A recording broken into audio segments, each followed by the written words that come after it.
염동열 의원의 경우는 강원랜드에 채용 청탁을 했다. 21명을.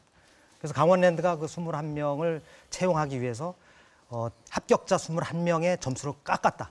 그래서 탈락시키고 채용을 했다는 참 충격적인 내용인데요.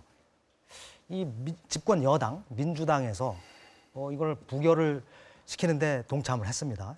이게 부결이 제대로 된 조치인지 한번 여쭤보겠습니다.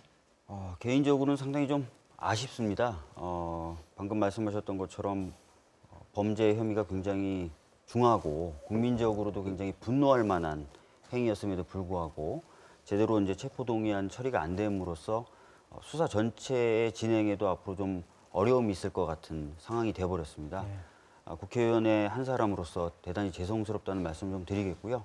앞으로는 좀 이런 일이 없도록 입법적인 조치라든지 이런 것들이 있어야 되겠다라는 것이 개인적인 생각입니다. 그러니까 그 부결을 시켰으면 안 됐다는 그런 말씀이신 맞습니다. 거죠? 네, 이번엔 그 김용남 전 의원님께 여쭤보겠습니다. 글쎄 사실관계에 대해서 전혀 다른 말씀을 하셔서 드린 말씀이 많습니다만 이번에 염동열 의원에 대해서 반대표가 많이 나온 것을 보면 많은 국회의원들이 이번 수사가 역시 무리한 수사였다라고 생각하는 분이 많은 것으로 보입니다. 왜냐하면 같은 날 국회 표결을 했던 홍문종 의원에 비해서 반대표가 31표가 더 많이 나왔어요. 그러니까 홍문종 의원에 대해서는 찬성표를 던졌다가 염동열 의원에 대해서는 이게 구속할 만한 사유가 안 된다라고 생각하는 의원이 31명이 더 있었다는 것이죠. 그러니까 이거는 이미 1차, 2차 수사 결과 사실상 범죄 혐의가 없는 것으로 결론이 났음에도 불구하고 최근에 이제 다시 3차 조사단을 꾸려서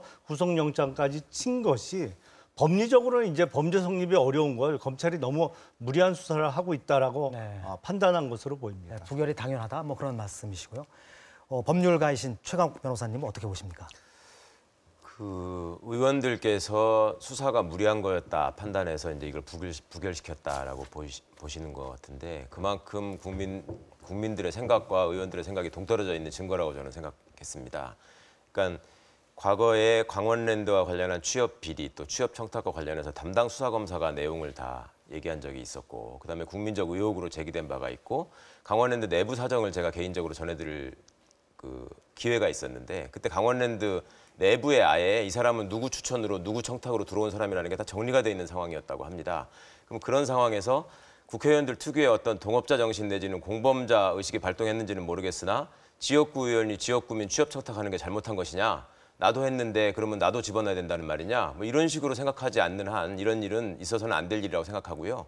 그다음에 여당 지금 집권 민주당의 경우에도 소위 적폐청산을 내세우고 지금 집권한 정부 아니겠습니까? 그런데 여당 국회의원들조차도 일종의 당내 역학관계나 뭐 이런 것들을 고려해서 지금 이런 일을 벌이지 않았나 싶은 우려를 하시는 분들도 있던데 만약에 그렇다면 정말로 심각한 일이고 깊이 반성하셔야 될 일이라고 생각합니다. 네.